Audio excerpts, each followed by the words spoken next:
Every flight you've ever taken took a path that makes no sense. At least not on a map. Because the routes planes actually fly look wrong. They look curved, inefficient, sometimes absurd. Flights from New York to Tokyo pass over the Arctic. Flights from London to Los Angeles swing far north over the Atlantic. And almost no commercial aircraft ever crosses Tibet. None of this is random. And once you understand why, you'll never look at a flight map the same way again. Here's the problem. You've been reading the wrong map. Almost every world map you've ever seen uses the Mercator projection. It was designed in 1569 for ocean navigation. It works perfectly for sailing in straight lines. But it distorts the size and shape of everything the further you move from the equator. Greenland looks the size of Africa. It's actually 14 times smaller. Alaska appears larger than Mexico. It's not even close. Canada looks like it dominates the top of the planet. In reality, it's significantly smaller than it appears. Every landmass near the poles is stretched, inflated, distorted beyond recognition. And flight paths drawn on this map look like long, sweeping curves for no apparent reason. A flight from San Francisco to Dubai appears to take a wild detour through the Arctic. A route from Atlanta to Athens seems to arc pointlessly toward Greenland. But this is where it gets strange. Those curved lines aren't longer routes. They're shorter ones. On a globe, the shortest distance between 2 points isn't a straight line on a flat map. It's what's called a great circle route, a path that follows the actual curvature of the Earth itself. Take a globe. Stretch a string between 2 cities. The path that string takes is the great circle. And on a flat Mercator map, that path will always look curved, always look wrong, always look like the plane is going out of its way.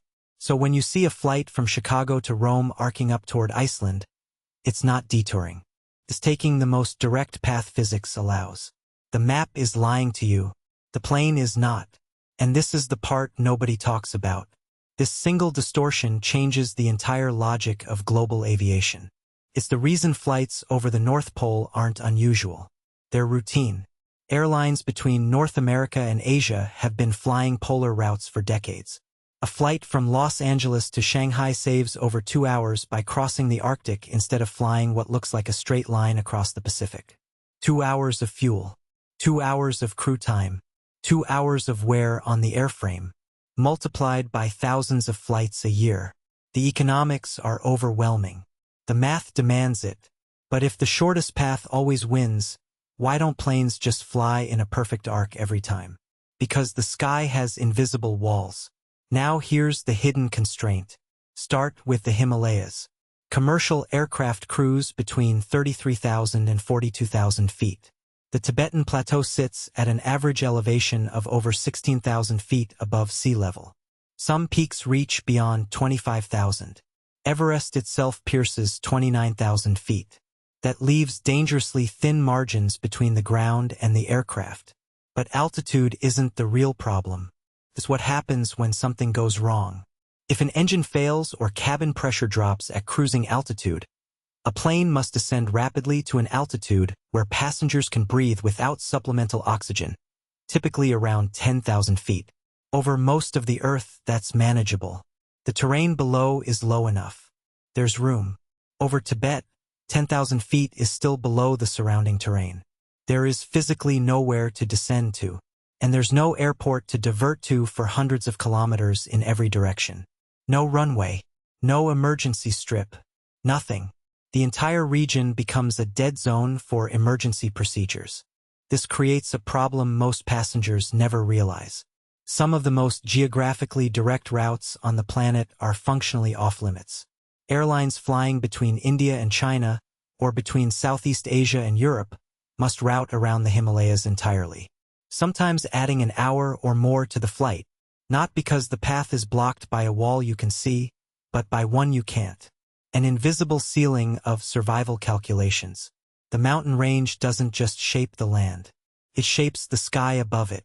And Tibet is just one restriction. Now extend this logic across the entire planet. There are invisible rivers in the atmosphere. They're called jet streams. Narrow bands of extremely high-speed wind that flow generally from west to east at the exact altitudes where commercial planes operate. These winds can exceed 200 miles per hour. Sometimes more. Think about what that means for flight planning. A flight from New York to London typically takes about 6.5 hours.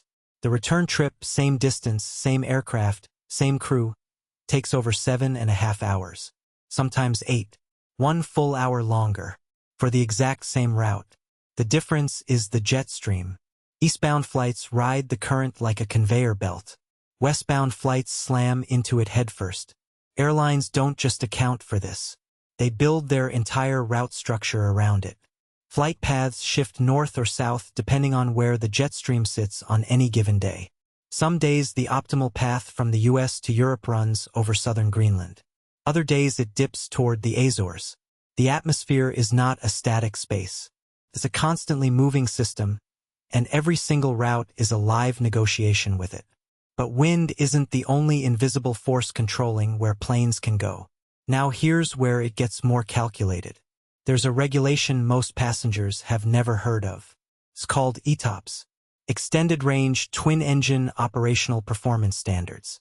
And it governs where twin-engine aircraft, which account for the vast majority of commercial flights today, are legally allowed to operate. The rule is deceptively simple. A twin-engine plane must always remain within a certain flight time of a suitable diversion airport. If one engine fails, the other must be able to reach a safe landing point within the certified time limit. For some aircraft, that's 60 minutes.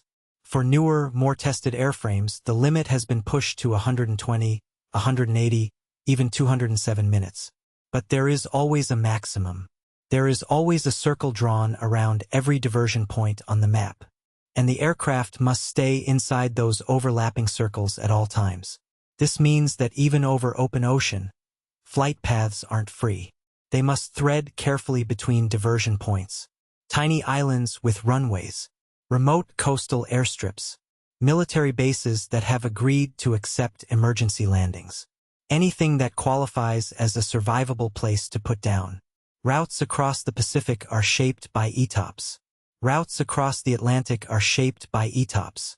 The specific aircraft on the route determines which paths it's legally permitted to fly. A plane with a 60-minute ETOPS rating cannot take the same oceanic path as one certified for 180. The ocean isn't open sky. It's a carefully engineered grid of invisible constraints. And then there are the ones that are entirely political. No-fly zones, active conflict areas, restricted military airspace, diplomatic disputes, sanctions. These barriers can change overnight and reshape global routes without warning. When airspace over Ukraine closed in 2022, flights between Europe and East Asia had to reroute dramatically. Some shifted far north, threading through Arctic corridors already congested with polar routes. Others went south, looping over Turkey, Central Asia, or even the Middle East, adding hours of flight time and thousands of kilometers of distance. Airlines that once flew efficient routes over Russia and Eastern Europe were suddenly forced into paths that burned more fuel, required longer crew shifts, and sometimes made certain routes economically unviable entirely. Some connections were simply dropped. Airlines don't just plan around terrain and weather. They plan around geopolitics. A single diplomatic decision can make a route viable today and destroy it tomorrow. The flight path you're sitting on right now is a product of physics, engineering, regulation, and international relations. All at once. All in tension. And this is what changes the picture entirely. Step back and look at the full system. Every route on every flight map is a compromise. Between the shortest distance and the safest altitude. Between fuel efficiency and engine certification limits. Between atmospheric currents and political boundaries. Between where physics says you should fly and where human rules say you're allowed to. No single flight path is ever just about getting from one city to another. It's a negotiation with every system that governs the sky. Geology, meteorology, engineering tolerances, international law, survival mathematics, all of it compressed into a single curved line on a screen. When you pull up a flight tracker and watch a plane arc over Greenland on its way to Tokyo, you're not seeing an error. You're not seeing inefficiency. You're seeing the solution to an equation with dozens of hidden variables. Terrain, wind, fuel, certification, law, diplomacy, survival margins. All solved simultaneously in real time for every flight in the air. Tens of thousands of aircraft are in the sky right now, each one threading through a maze of constraints you can't see. The sky looks open. It's not. It's one of the most tightly regulated, calculated, and controlled spaces on the face of the Earth. Every path through it is the product of forces you were never meant to notice. And the map you've been reading your entire life was never designed to show you the truth.